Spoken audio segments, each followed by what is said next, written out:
It is the most terrifying sound in the world. Silence, not the silence of peace, but the silence of emptiness. You have spent months, perhaps years, navigating the labyrinth of this connection. You have analyzed the signs. You have decoded the dreams. You have felt the telepathic pull, that electric wire humming between your heart and theirs. And then, abruptly, the line goes dead. The synchronicities stop. The dreams evaporate. The numbers, the 1111s, the mirrored hours, vanish from the clock, or even the pain. The longing that has been your constant companion dulls into a flat gray numbness. You feel abandoned, not just by your counterpart, but by the universe itself. You panic. The ego screams that you have lost, that you are wrong, that this was all a delusion. You assume this silence is the end. But what if I told you that this silence is not an exit? What if I told you that this terrifying emptiness is actually a mechanism? A necessary physics-based requirement? This is the void, and it is the final, non-negotiable vacuum state required to pull your union from the energetic realms into the physical.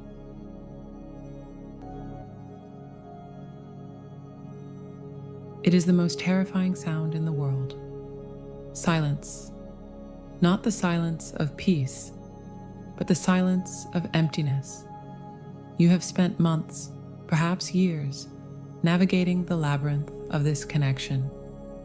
You have analyzed the signs. You have decoded the dreams. You have felt the telepathic pull, that electric wire humming between your heart and theirs. And then, abruptly, the line goes dead. The synchronicities stop. The dreams evaporate. The numbers, the mirrored hours on the clock, vanish. Even the pain, the longing that has been your constant companion, dulls now into a flat, gray numbness. You feel abandoned. You feel isolated, not just by your counterpart, but by the universe itself. The ego screams that you have lost. It tells you that you were wrong, that this was all a delusion, and that you are foolish for having believed in a depth that the physical world does not seem to reflect.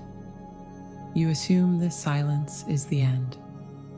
But what if I told you that this silence is not an exit? What if I told you that this terrifying emptiness is actually a mechanism, a necessary, physics-based requirement for the shift you have been praying for? Let us deconstruct this. We must look at this not with the fragility of hope, but with the solidity of physics. In the quantum field, and indeed in the architecture of your own psychology, a new timeline cannot overlay an old one without a zero-point event. Energy works in waves, but transformation works in vacuums. Before a massive shift in reality occurs, the energy that was once dispersed and chaotic must be called back to the center. It must zero out. Think of a tsunami. It is perhaps the most potent metaphor for this stage of your journey. Before the massive wave arrives, the wave that changes the landscape forever, what does the water do? It recedes. It pulls back completely from the shore. It exposes the sand, the rocks, and the debris of the ocean floor. It creates a terrifying emptiness where there used to be flow. If you were standing on that shore, looking only at the wet sand, you would say the ocean has left you. You would panic. You would run after the water, begging it to return. But the ocean hasn't left. It is gathering momentum.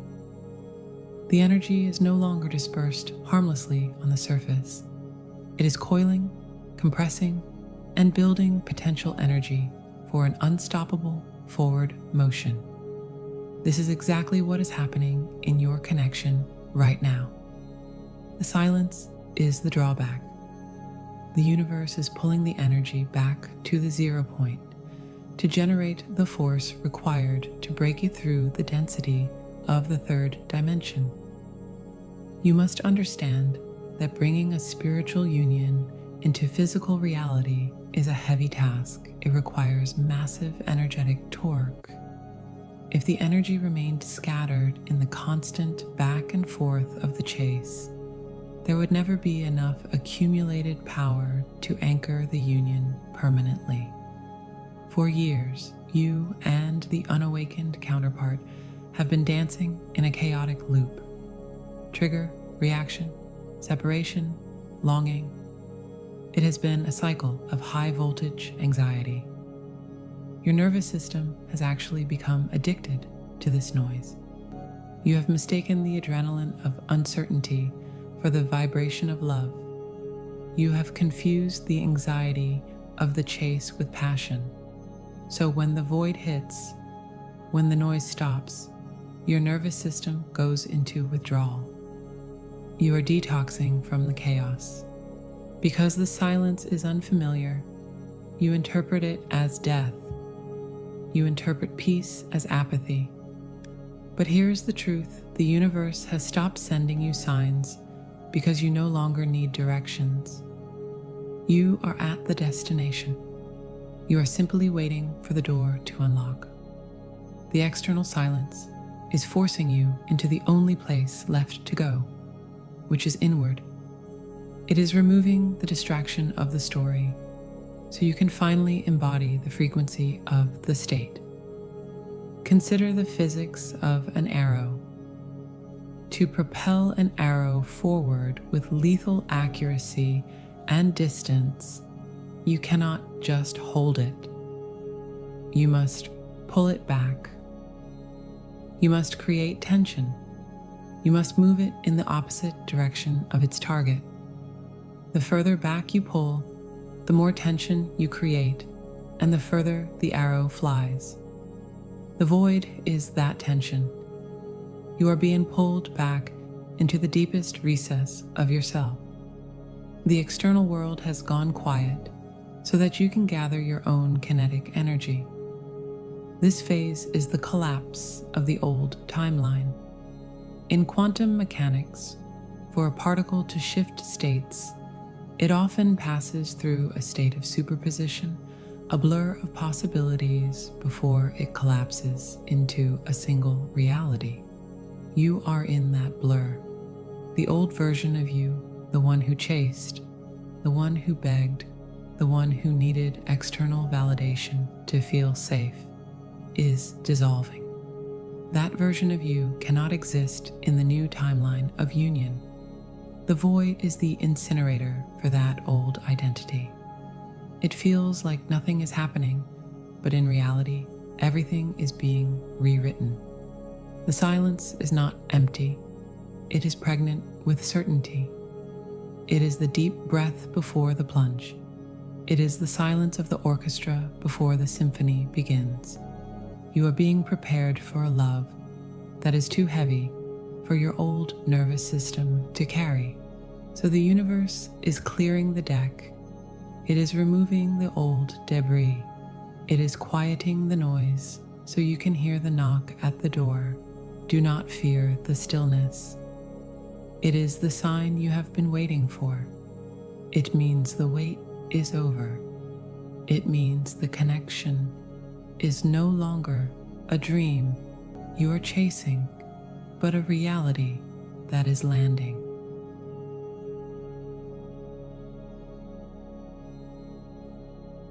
Let us look at this silence through the lens of spiritual psychology, for it requires a radical shift in your definitions of love and connection. We often speak of the runner and the chaser in these dynamics, using terms that imply a game of predator and prey. But let us elevate our language to match the sophistication of your soul. We are dealing with the avoidant soul and the anxious heart.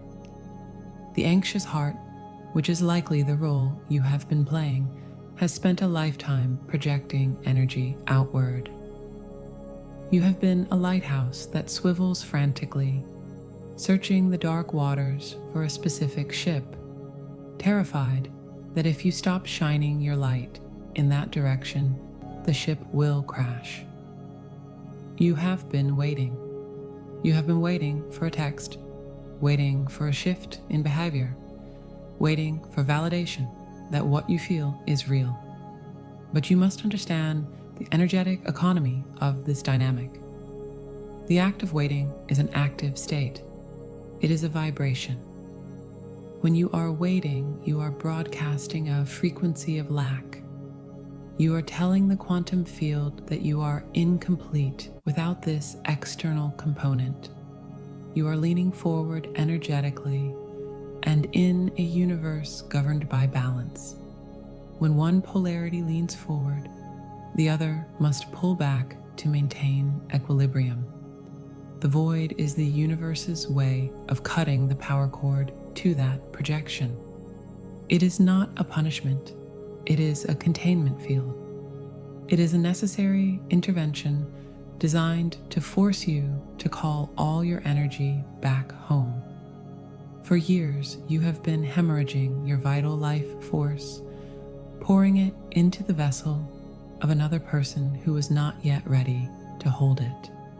You are trying to fill their cup while yours was leaking. The void stops the leak. It creates a vacuum around you, not to isolate you, but to insulate you. It forces you to sit with your own energy until you stop looking for an exit. This is the hardest part of the journey because it confronts you with the paradigm of wanting. We are taught that to want something is to value it. But in the realm of manifestation and energetic union, wanting is the greatest block to having. The vibration of wanting affirms that you do not have. It affirms separation. As long as you are in the state of deep, painful longing, you are energetically pushing the union away. You are keeping it in the future. The void kills the wanting. It starves the anxiety. It forces you into a state of isness. This leads to the most confusing and paradoxical sensation of the entire journey. There comes a moment in the deep silence where you feel like you might be losing your love. The obsession fades. The urgency dissolves. You wake up one morning and realize you haven't checked their social media. You realize you don't feel that crushing weight in your chest. You might even feel like you are over it. You panic, thinking this means the bond is broken. But this is not the death of the connection.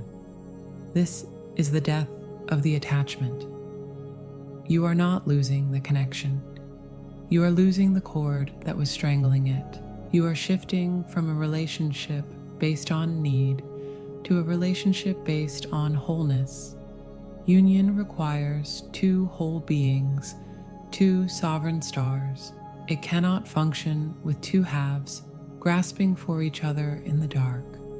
If you continued to chase, if the synchronicities continued to feed your anxiety, you would never become the sovereign vessel required to anchor this high-frequency light. The void pushes you to the detachment point. This is the moment where you stop sourcing your safety from their presence. You begin to source your safety from your own being. You become the generator of your own peace. This is the alchemical gold of the kintsugi vessel. You are filling your own cracks with gold rather than asking them to fill you. When you reach this state of neutrality, when you can sit in the silence without panic, when you can exist without the constant need for external confirmation, you become magnetic. Physics dictates that nature abhors a vacuum. When you stop pushing your energy out, when you stop chasing, you create a magnetic void within yourself. And because you are legally entangled with this other soul, when you pull back, they are pulled forward, not because you manipulated them, but because you restored the energetic balance. You stopped occupying their space, which finally gives them the room to step in. The silence is not an absence of love. It is the creation of space for love to finally land. You are moving from the vibration of I need you to survive to the vibration of I am whole and I choose you. That shift changes everything. It is the difference between a desperate grasp and a divine embrace.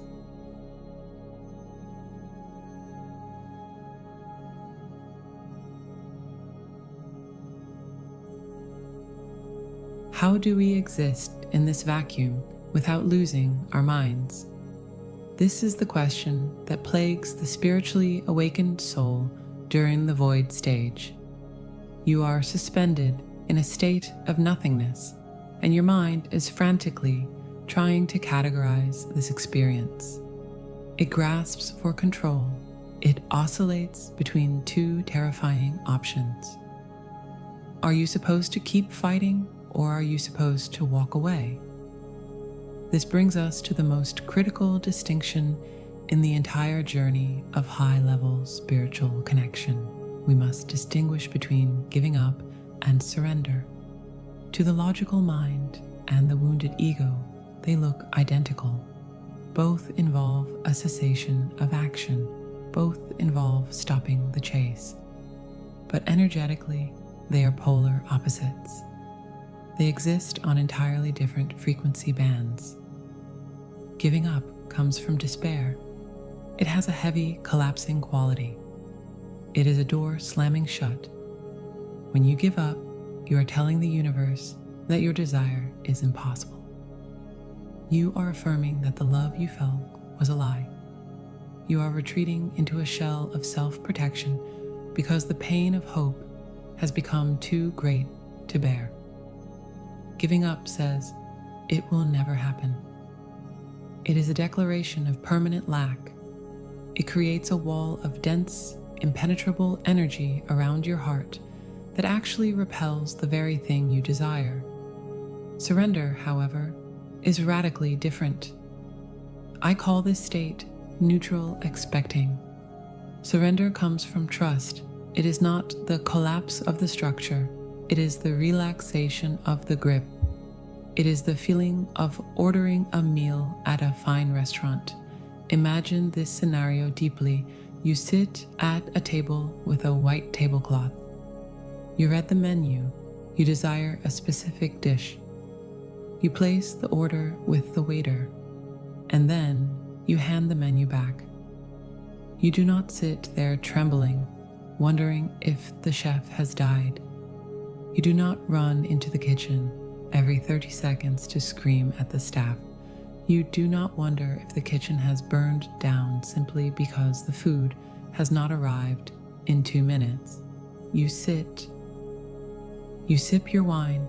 You converse. You enjoy the ambiance. You know with absolute certainty that the order has been received and the meal is being prepared.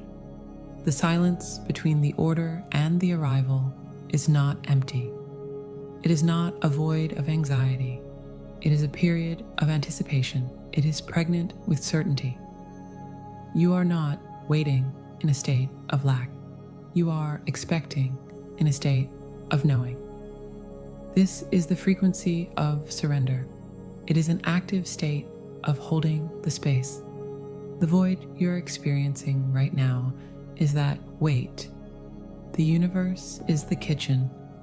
Your union is the meal. The problem is that for years, you have been running into the kitchen. You have been checking the oven. You have been trying to micromanage the chef. Every time you panic, every time you check for signs, every time you spiral into, why isn't it here yet? You are effectively disrupting the preparation. You are lowering your frequency back down to the vibration of lack. You are pulling the seed out of the soil to check if it has roots, and by doing so, you are killing the growth. The void asks you a terrifying question. Can you hold your faith when the lights go out? Can you trust the order has been received even when the kitchen goes quiet? This is the test of the Master Manifester. You must understand that your counterpart, the one who is currently waking up in the dark, needs you to be stable. They are navigating their own confusion. They are likely in the midst of their own tower moment, their own dismantling of the ego. They are lost at sea. If you are also flailing, if you are also drowning in doubt, there is no signal for them to follow. You must become the lighthouse. A lighthouse does not run around the island looking for boats. It does not chase the ships. It does not scream into the storm. It stands. It is rooted in the bedrock. It shines a consistent, unmoving beam of light, regardless of the weather. It waits. It trusts that the ships will see the light and navigate toward it. Surrender is the act of becoming that lighthouse. It is the decision to stop manipulating the 3D reality and to start anchoring the 5D frequency. It is a state of deep nervous system regulation where you tell your body that you are safe even though the external validation is missing. You are holding the vision of the reunion not as a maybe, but as a memory of the future. You are living in the end state. When you shift from the heavy energy of giving up to the light, open energy of surrender, you change the signal you are broadcasting to the quantum field. You stop broadcasting, "I am waiting for you to save me," and you start broadcasting, "I am here, I am whole, and I am ready." This is the only signal strong enough to pierce the veil of the void. It is the only frequency that can guide your counterpart home. Do not confuse the silence with an ending. The silence is simply the space where your faith is finally allowed to mature into knowing.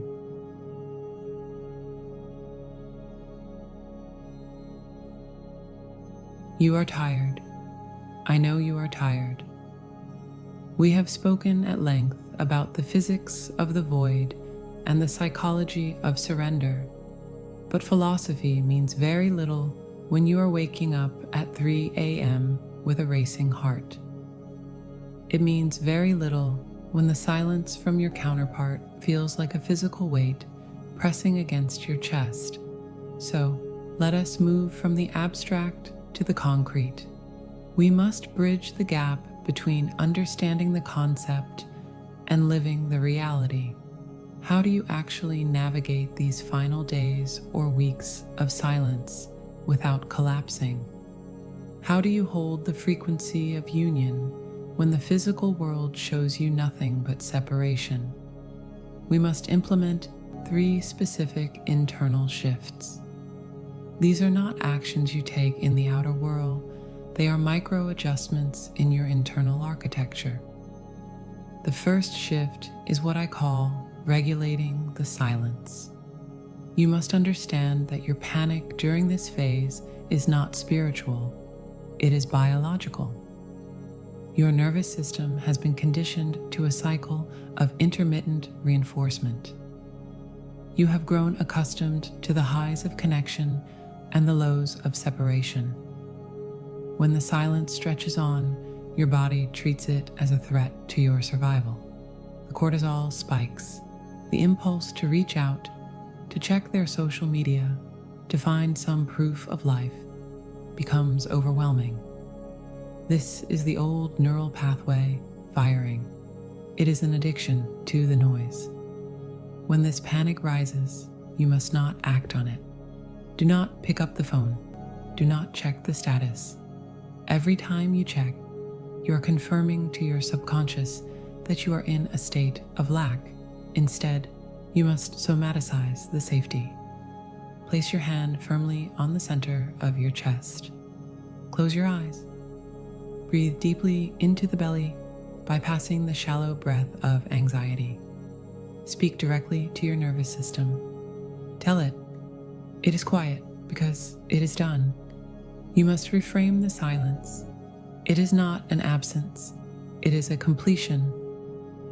Just as a baker does not open the oven every minute to see if the bread is rising, you must trust the heat of the transformation. The silence is the heat. Let it work. The second shift is to collapse the pedestal. The void often persists because, on a subtle level, you are still worshiping the connection or the person. You have placed the unawakened counterpart on a throne. You are looking up at them, waiting for them to bestow their presence upon you. Energetically, this creates a dynamic of inequality. If you treat them like a celebrity, they will treat you like a fan. Fans are kept at a distance. Equals are invited into the inner sanctum. Use this time of separation to ruthlessly reclaim your energy. You have likely been feeding them your vitality, your thoughts, and your focus for months. Stop. Call that energy back. Become obsessed with your own expansion. I do not mean this in a narcissistic way, but in a holy way. You are the main character of this reality. Focus on your own body, your own finances, your own creative purpose. Become so full of your own essence that you no longer need them to complete you. The paradox of this connection is that they will only come rushing in when you are no longer waiting at the door. When you are busy building your own empire of peace, your vibration becomes undeniable. Collapse the pedestal and look them in the eye energetically. You are not lucky to have them. They are destined to match you. The third and final shift is to become the quantum observer. You must stop judging the success of your connection by what happens in the 3D reality today. The 3D world is dense and slow. It is what we call the printout of your past thoughts and vibrations. If you look at your current reality and see silence, and then you react to that silence with fear, you're simply printing more silence for tomorrow. You're caught in an echo chamber of your own making. To break this loop, you must ignore the sensory evidence. This is the hardest task for the human mind, but it is the requirement of the master. If the 3D shows you distance, acknowledge it, but do not claim it as the ultimate truth. Live in the imagination of the wish fulfilled. Feel the weight of the ring on your finger. Feel the warmth of their body next to you in bed. Hear their voice in the room. You must hold that frequency of union, regardless of the visual evidence of separation. The quantum field does not respond to what you want to. It responds to who you are being. If you can be the version of yourself who is already loved, already chosen, and already in union, the 3D world has no choice but to rearrange itself to match that blueprint. The time lag between your shift in frequency and the shift in reality is what we call the void. Do not let the time lag fool you. Continue to hold the vision. The bridge is being built beneath your feet with every step of faith you take. The void is not a punishment. It is the deep breath before the plunge. It is the silence of the orchestra before the symphony begins. You are being prepared for a love that is too heavy for your old nervous system to carry. So the universe is clearing the deck. It is removing the old debris, It is quieting the noise so you can hear the knock at the door. Do not fear the stillness.